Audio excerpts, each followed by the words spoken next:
On this edition of Arirang News Center, Day 1 of this year's cabinet policy briefings, President Park Geun-hye calls for ways to boost domestic demand and investment. International efforts to impose never-before-seen sanctions on North Korea. Seoul, for its part, continues to press Beijing to play a key role. And explosions and gunfire rocked the center of Jakarta, killing at least 2 civilians. The police call it a terrorist attack. Emerging details. News Center begins right now.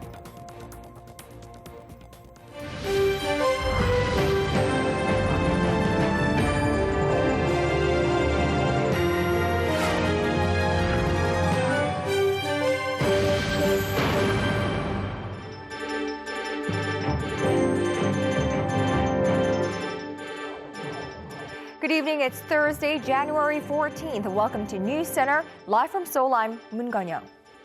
Annual policy briefings for 2016.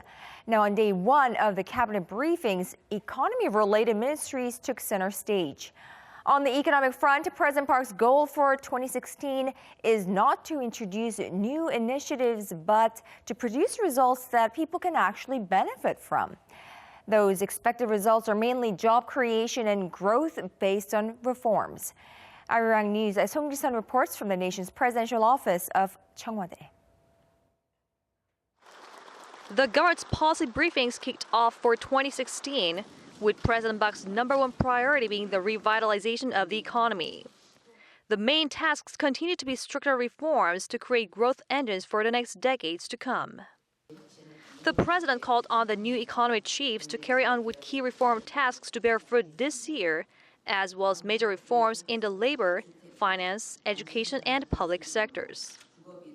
Former Land and Transport Minister Yoo Il-ho took office as the new finance minister on Wednesday, and former finance vice minister Chu Hyung-hwan became the new trade minister as their predecessors Choi Kyung-hwan and Yoon Sak-jik resigned. Public officials had to step down by Thursday in order to run for April's general election. Park warned that the U.S. Fed's rate hike, slowing growth in China, and now North Korea's nuclear threat represent more uncertainties in the future. The Bank of Korea on Thursday cut the country's growth forecast this year to 3%, down by 0.2 percentage point based on the same grounds. President Park said the government needs to tackle such uncertainties by creating more jobs and boosting the economy, which can be achieved through labor reforms, thus urging the National Assembly to swiftly pass related bills. In an address to the nation on Wednesday, President Park also stressed that job creation is more important than growth figures, hinting that major economic policies for this year will be set with that goal in mind. Song Ji-sun, Arirang News. Meanwhile, Korea's central bank has slashed its growth forecast for this year, 2016. While the bank said the economy has shown a modest recovery, it did express concerns about a series of lingering domestic and external uncertainties. For the reasons behind these numbers, here's our Kim Min-ji. The Bank of Korea has cut its growth forecast to 3% for this year. That's down 0.2 percentage points from its earlier projection. The central bank said the decision comes in the face of lingering uncertainties at home and abroad. The Korean economy has seen modest recovery driven by consumption, but exports have continued to slump, and China's slowing growth has also increased global market volatility. The top central banker said the global economy is expected to stay on the road to recovery, though the pace will be modest and will mainly be centered on advanced countries, including the United States. Due to the U.S. rate hike, it's creating uncertainties in emerging economies, and China's slowdown is also igniting global market volatility. Although economic indicators for the fourth quarter haven't been released and show signs of decline, sentiment regarding the economy isn't positive. The BOK also revised its inflation outlook to 1.4%, which falls short of the 2% goal it has set for the period between 2016 and 2018, largely due to low global oil prices. And reflecting such concerns, Korea's central bank plans to maintain its loose monetary policy, keeping its key rate steady at the record low of 1.5% for a 7th straight month. The central bank's decision comes after the U.S. Federal Reserve raised its interest rates for the first time in nearly a decade last December, which sparked concerns it could trigger a massive capital outflow from emerging economies, including Korea. However, BOK Governor Lee Ju-yeol said that the impact of the U.S. rate hike on the Korean economy will be limited, given the country's solid economic fundamentals and foreign exchange reserves, two factors that distinguish it from other emerging markets. He added that the central bank will keep a close eye on the movement in China's stock market, as well as the pace of normalization in U.S. monetary policy. Kim Min-ji, Arirang News. President Park Geun-hye addressed the nation and held a news conference that lasted 100 minutes on Wednesday.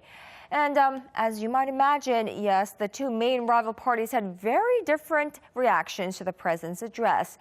She criticized the lawmakers for not doing their jobs in that address. Our parliamentary correspondent Kim Young-il brings us the opinions from both sides of the political aisle. The ruling Saenuri Party on Thursday sided with President Park Geun-hye on doing as much as possible to overcome the current economic and security crisis in Korea.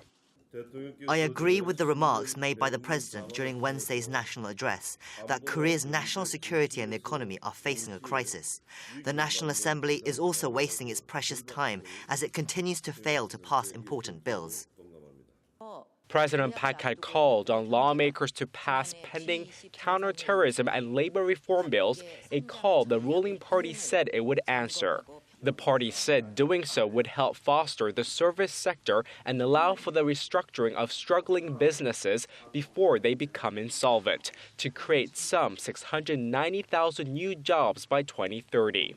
On the other hand, the main opposition Minju Party of Korea criticized the president for calling lawmakers out and pressuring them to pass the economy-related bills. President Park Geun-hye has once again showed us that she has no interest in fostering national unity or sharing political responsibility. She blames everything on the opposition bloc and the parliament, even though her demands are always unrealistic. The opposition also called for an economic policy shift and urged the president to reduce the country's dependence on conglomerates and help stabilize people's livelihoods during her remaining 2 years in office. Kim Young-il, Arirang News. Now let's try dissecting and reading the fine print of President Park Geun-hye's national address yesterday. Dr. Kim Hyun-wook joins me live in the studio. He's a professor at the Korea National Diplomatic Academy. Great to see you again, Professor Kim. Thank you very much. Now, I'm sure you watched the 100-minute-long national address, followed by a Q&A session from news journalists. All in all, it seemed to be quite a thorough statement. She touched upon major topics that needed to be addressed: North Korea's nuclear test, the challenges facing the Korean economy, and the ongoing controversy surrounding the Korea-Japan agreement on comfort with so-called comfort women. I'm going to ask you, what is your overall impression of the president's national address yesterday? Yes, I think recently there have been many issues arising in Korea. As you have mentioned, North Korea, abruptly tested its fourth nuclear program, and also, even though there have been a deal struck between Japan and Korea about the comfort issues, the domestic public opinion is not very positive about that. So I think the President Park Geun-hye clearly, voiced out about what the government's policy is about and what she wants the people of Korea to be responding to that. So I think important issues like, South Korea's policy towards North Korean nuclear program, how we have to deal with the economic situations of South Korea, and kind of urging and persuading South Korean people about how rational and how, so much effort has been made to the deal between South Korea and Japan. Right, so she did, deliver the messages that she really wanted to deliver. She made some pretty bold statements to China, urging Beijing to join in and do its part in what she called bringing sanctions or imposing sanctions, bone-numbing sanctions were the words she used, on Pyongyang. Now, China obviously holding the key here. Will Beijing join the international efforts to really impose to this these sanctions on North Korea, and if so, to what extent? Well, President Park Geun-hye clearly expressed her concerns about China's unwillingness to join the very significant sanctions by international community and UN Security Council. Because now Chinese posture towards the international sanctions and joining the sanctions is not very clear. So I think she emphasized that South Korea-China relations, which has been very much strengthened ever since she came into power, should be really prove some of the results about the North Korean issues. The cooperation between two countries is really important at this time. So I think China is still in the process of making final decisions about its policy towards North Korea. Recently, I think there have been some media which come out that China would participate in the UN Security Council resolution, but not in a very significantly hard sanctions on North Korea. So I think what we need to focus is not the international sanction participation by China, but China-North Korea bilateral sanctions. I think that's most important for China. Right, so multilateral as well as bilateral, but more importantly, bilateral relations and sanctions by China on North Korea, you mean. Off the bat, President Park said the two pillars of this nation are at risk at emergency. In fact, she said security and the economy. So on the economy, as well as a message to the nation's lawmakers on the, I guess, the deadlocked National Assembly, what do you think is the best option for breakthrough to happen if it were to happen? Well, that's all about the political issues. All the lawmakers, not only in South Korea but everywhere, always have troubles each other. Right. They always talk about their own interests, and their parties altogether. They always compete. So I think this is some issues that President Park Geun-hye needs to solve throughout the political spectrum. It's not enough that she delivers a message to the people. She has to meet some of the representatives of each party and make some decisions and discuss and debate about these issues. This is political issues she needs to solve. Right. And very long ongoing, I would say. Now, one of the reporters asked about the recent landmark agreement between Seoul and Tokyo on Japan's wartime sex slavery issue. She devoted quite some time explaining in detail why this was the best possible outcome. Your view? Yeah, I think this is a very good result out of comfort women issues between Japan and South Korea. There are three main elements that we need to get from this issues from Japan. First one is the Japanese government and Prime Minister should recognize these issues, comfort women issues. And secondly, should express apologies to South Korean government and people. And thirdly, as a proof of apology, there should be a reparation by Japanese government to South Korea. So I think all these elements have been included in the deal made between South Korea and Japan. But some of the people, South Korean peoples and comfort women's dissatisfactions about this deal is that this deal is not made by legal process in Japan. But in fact, in reality, this is not possible realistically because the legal process and legal resolution means that in Japanese diet, the lawmakers come together, they make a special law about the comfort woman issues, and then based upon that law, they follow the processes to solve all the issues relevant to the comfort woman issues. But this is not possible because in diet, there are so many lawmakers which are in opposition to that, and also so many conservative lawmakers. Would they really be positive about these laws? I don't think so. This is not possible realistically. So I don't think we have to forget about the legal resolution of these issues by Japanese lawmakers, but still three important elements are included. So I think this is the best deal we can make. Right, the best possible outcome, because disagreement is rampant in amongst Japanese lawmakers as much as Korean lawmakers, right? Yeah, all right. Dr. Kim Hyun-wook, thank you so much for coming in and speaking to us tonight. We appreciate it. Thank you very much.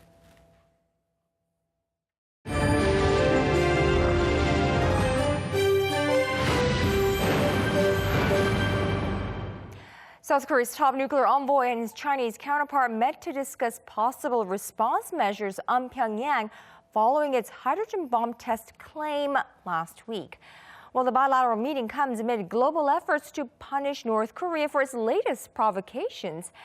And it seems China is holding the key to pressuring that reclusive state. Our Connie Kim has the details. Representatives of the six-party nuclear talks are spending a busy week to punish North Korea for its latest nuclear test. South Korea's top nuclear envoy Hyun-wook held talks with his Chinese counterpart Woo Da-wei in Beijing on Thursday to discuss countermeasures against the North.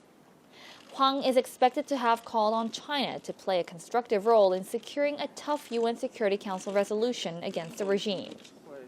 China's key role was emphasized prior to his departure this morning, as he said, Beijing is the most important nation in bringing out response measures to North Korea's nuclear test as a permanent UN Security Council member and the heaviest influence to the regime. Hwang's discussion with the Chinese official comes as representatives of the six-party talks, South Korea, the U.S., and Japan called for a meaningful resolution with a new set of sanctions out of the UN Security Council on Wednesday. China has been displaying a more lax stance compared to immediately after Pyongyang's test. South Korea and China will continue talks on Friday, where defense officials will be gathering in Seoul. It's an annual forum, but this year's talks will center around Pyongyang's latest provocation. The leaders of the U.S. and Russia have also agreed that if North Korea's hydrogen bomb test claim proves to be true, it would be a grave violation of the UN Security Council resolution, and this should prompt a harsh response from the global community. China, on its side, concluded that no signs of radiation from last week's test have been detected near the Chinese-North Korean border, raising speculation Beijing might be stepping back from slapping sanctions on Pyongyang. Connie Kim, Arirang News. Well, North Korea has sent thousands of propaganda leaflets south of the border over the last couple of days. In fact, as recent as this morning, the flyers are a response to South Korea's renewed loudspeaker broadcasts. But according to our national defense correspondent Kim Hyun-bin, it's a relatively low-key response that could be a prelude to something even bigger. Back in August, North Korea's response to the South's resumption of propaganda broadcasts on the border was anything but tame. Soldiers fired on the speakers, and the North warned the South to dismantle them, giving Seoul a deadline of 48 hours. After an intense game of chicken, the two Koreas struck a landmark deal, and the broadcast stopped. But the peace on the border was fleeting. South Korea fired up the speakers again on Friday, 2 days after the North's fourth nuclear test. In response, the North has started low-level broadcasts of its own and sent thousands of propaganda leaflets across the border. An expert in Seoul says that a fairly tepid response compared to the one in August, at least so far, suggesting an ulterior motive. The fourth nuclear test was aimed at opening up dialogue with the international community, especially the U.S., but responding to Seoul's loudspeaker broadcast could make the nuclear test an inter-Korean issue. The expert added that it's possible the North could conduct another major provocation, especially with additional UN sanctions likely to be imposed on North Korea this month, and an annual South Korea-U.S. military drill coming up in February. North Korea has been enhancing its technology, not only nuclear, but also its missiles, including submarine-launched ballistic missiles, the Musudan and the KN-08. Neither the Musudan nor the KN-08 have been tested, so the possibility of a launch is very high. South Korea's defense ministry says it's keeping a close eye on any unusual movements in the North and emphasized that it will act swiftly and strongly to counter any potential threats from the North. Kim Hyun-bin, Arirang News. Well, Korea and Japan reached a landmark deal on settling their long-standing dispute on Japan's wartime sex slavery of Korean women. As you might remember, Japanese Prime Minister made a formal apology, and reparations from that government are now in progress. But earlier today, a right-wing Japanese lawmaker made slanderous, not to mention defamatory remarks about the sex slavery victims. Oh Soo-young has the details. A Japanese lawmaker has branded victims of Japan's wartime sex slavery as professional prostitutes. Japanese media Kyodo News reported Thursday that Liberal Democratic Party lawmaker Yoshitaka Sakurada said during a party meeting that the so-called comfort women were prostitutes by profession and that propaganda misleadingly paints them as victims. His provocative remark came only 17 days after Seoul and Tokyo reached a landmark agreement on settling the wartime sexual slavery issue once and for all. Japan's Foreign Minister Fumio Kishida acknowledged last month the Japanese military's involvement in forcing Korean women into sexual enslavement, saying that the government felt acutely responsible and offering a formal apology on behalf of Prime Minister Shinzo Abe through a verbal statement. Sakurada's comment evoked wide media coverage in Korea and Japan, causing the lawmaker to retract his words later. Meanwhile, Japan's Chief Cabinet Secretary Yoshihide Suga declined to comment on Sakurada's remark. Instead, he only referred to the agreement reached by Korea and Japan's foreign ministers.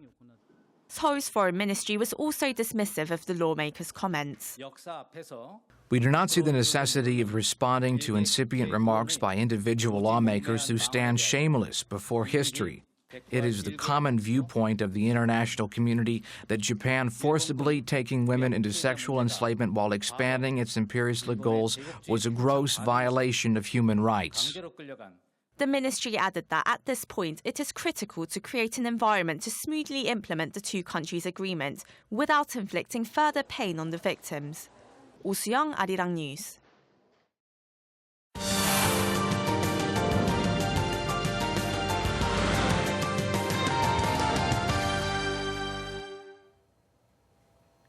South Korea was chosen to head the United Nations Human Rights Council this year as the international organization elected South Korean diplomat Choi Kyung to be the president of that council. Now, this makes Choi the first South Korean diplomat or South Korean to be elected as the head of a UN organization that deals with human rights-related concerns.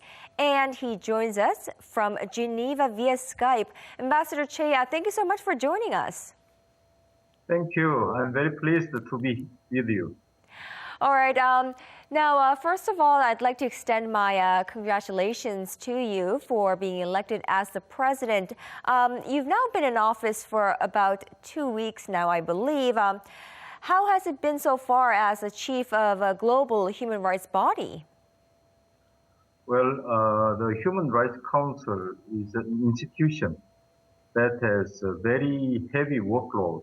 This year, the first series of meetings start next week, Monday, for 2 weeks. So right from the start of the new year, I was taken up in the preparatory works. Looking at the bigger picture, from the perspective of the Human Rights Council, I think this is a very difficult year. Many regional conflicts in various parts of the world, including in the Middle East, show no sign of lessening. Terrorism is again rampant, and migration crisis is wreaking havoc in many parts of the world. And all of these developments pose serious challenge to human rights. So let's talk about human rights issues around the world. You pointed out to the Syrian refugee crisis as well as those refugees at the European border as well. But North Korea is also an area that we should focus a lot in terms of human rights issues in that state. Now, as in a collective manner, what does the UN Human Rights Council have in the works or a plan or any of that sort in terms of looking at the human rights issue in North Korea? Well, as we know, North Korea has one of the worst human rights conditions in the world. The regime does not allow people many fundamental human rights. So it's natural that the Human Rights Council has discussed the North Korean issues for many years. They have appointed a special rapporteur on the North Korean human rights conditions. And they discuss North Korean human rights issues every year at the Council. It also has established a special United Nations office in Seoul on North Korean human rights issues. So far, North Korean government has not taken any action to improve the human rights condition in North Korea. So I think the Human Rights Council does not have any other choice than continuing to focus on the North Korean human rights issue this year to further explore possible action. Well, rightfully so, and I'm sure for the rest of this year, you will put your utmost efforts into tackling and better protecting the human rights issues all around the world, including North Korea, of course. Ambassador Choi Kyung-nim, thank you so much for your time today, and we look forward to seeing you again in our newscast. Thank you very much.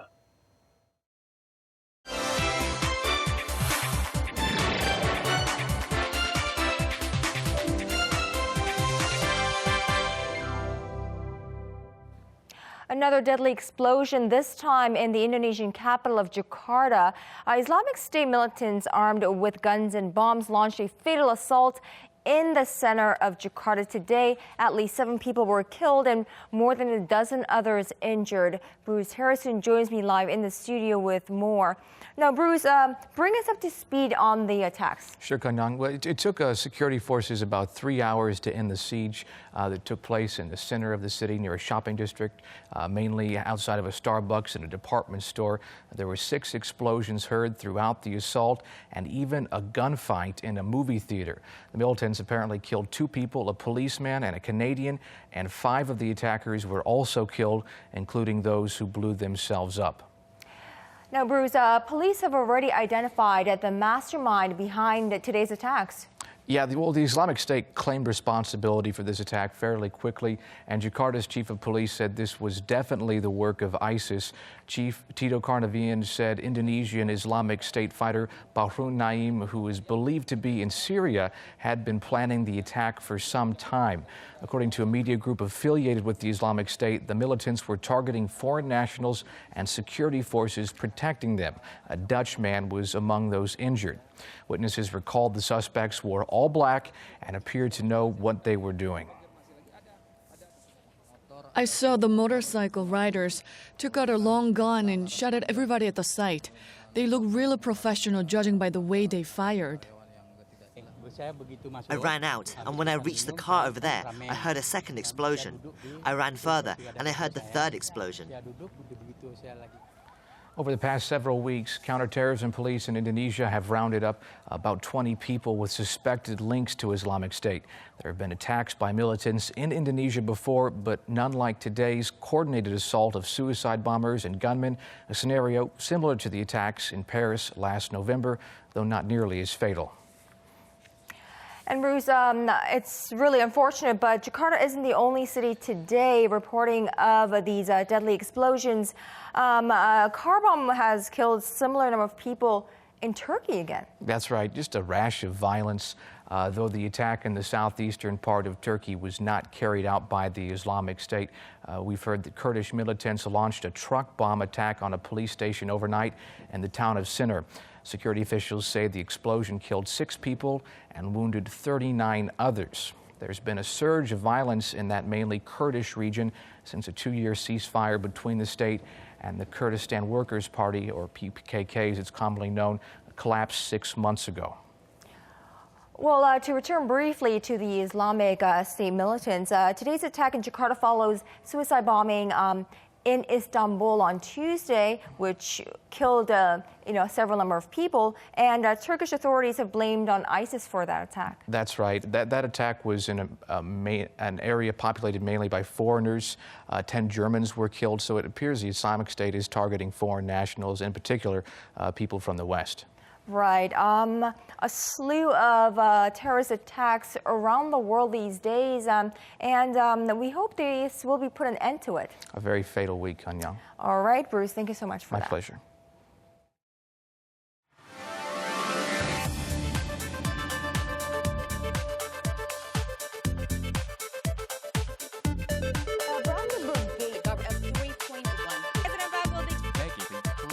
Of a special part founding of its ruling workers. Camera filming me, although following the meet. Final at a cabinet events. Same title. I bring the 1 week resistance from the visitors to Ireland.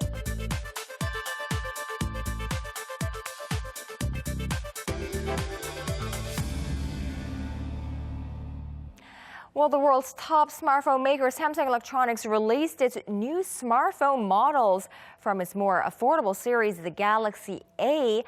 This is a move seen as a way to survive the fierce competition brought on by rising demand for cheaper phones. Here's our Kim Ji-young with this report.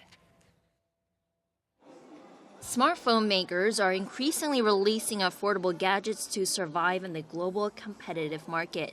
Budget Galaxy A series smartphones, the A5 and A7, by the world's top smartphone maker Samsung Electronics, hit shelves in Korea Thursday.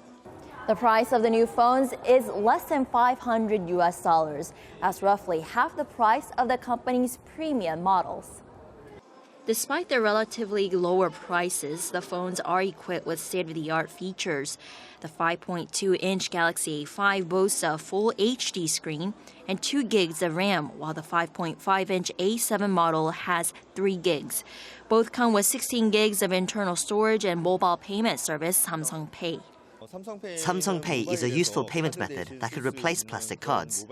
By allowing the feature in our Galaxy A models for the first time, it's expected to help broaden our consumer pool that was limited to users of our high-end smartphones. Samsung's local rival LG Electronics says its new budget smartphone, the K10, will be on sale starting Friday, the price tag costing no more than $20 per unit. The move is in response to rising demand for Chinese affordable smartphones instead of high-end premium models. Samsung Electronics estimates its global market share in the high-end smartphone market fell to the 20% range from its previous 35%. And it's not the only one. iPhone maker Apple said it's cutting down its global production by 30% during the January to March period due to sluggish sales, which resulted in Apple shares to trade below $100 for the first time since October 2014. Meanwhile, telecom carrier LG U+, an LG affiliate company, says it only took 16 days to sell 20,000 units of Huawei's Y6 smartphones last month. A similar scenario is expected as a new budget smartphone by China-based Xiaomi, the Redmi Note 3, goes on sale in Korea starting this Sunday. Kim Ji-yeon, Arirang News. What are you worried about these days? Or what keeps you wide awake at night?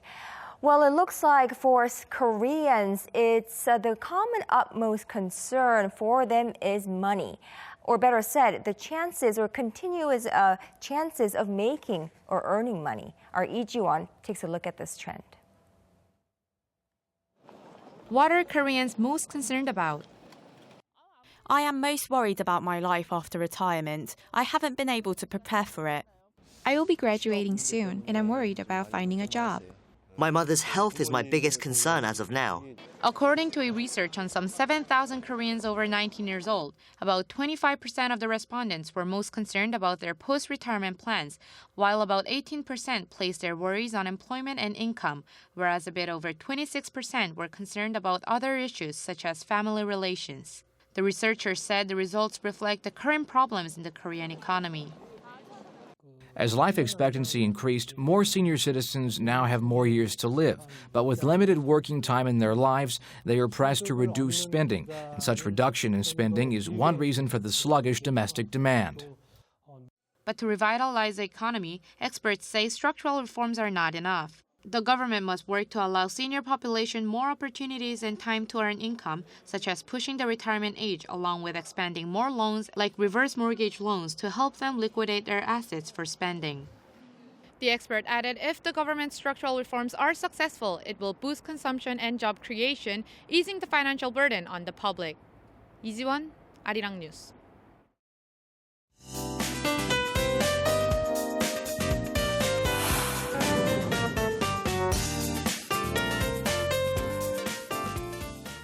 Well, once again, today was pretty cold, but the day started off with beautiful skies. But then in the evening here in Seoul, there was an instance of snow. So for more on the weather update, let's check in with our Lee Ji-han. Ji-han, how much snow are we talking about? Well, it was just snowflakes that we saw this evening here in the capital, but it could continue to fall on and off overnight. So do we expect it to pile up? And surprisingly, all the cold wave alerts have been lifted in the Korean Peninsula. What does that mean? Well, first of all, it's not going to pile up because it's just the snowflakes. And as for the weather alerts, only dry weather alerts are in place along the east coast, with dry weather warning in place in Gangwon-do province and some parts of Gyeongsang-do provinces, with dry weather advisory remain in place some of these southern regions.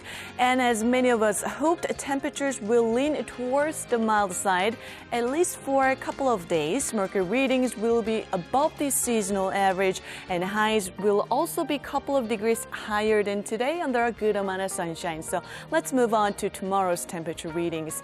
Here in the capital, we'll start out at a low of -4 degrees Celsius, -4 for Daegu as well, while Busan and Jeju will wake up to a low of 1 and 3.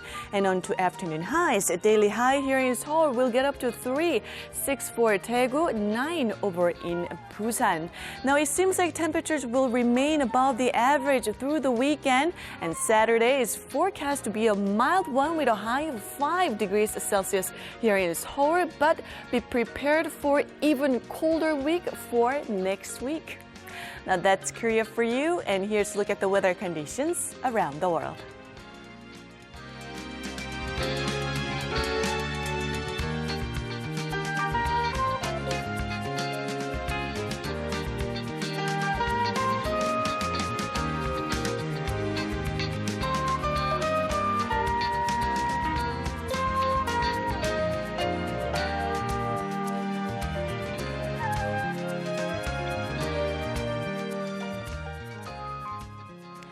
And that's our broadcast on this Thursday night. I'm Moon Gan-young. I thank you everyone for watching, and we hope to see you right back here same time tomorrow on NewsCenter.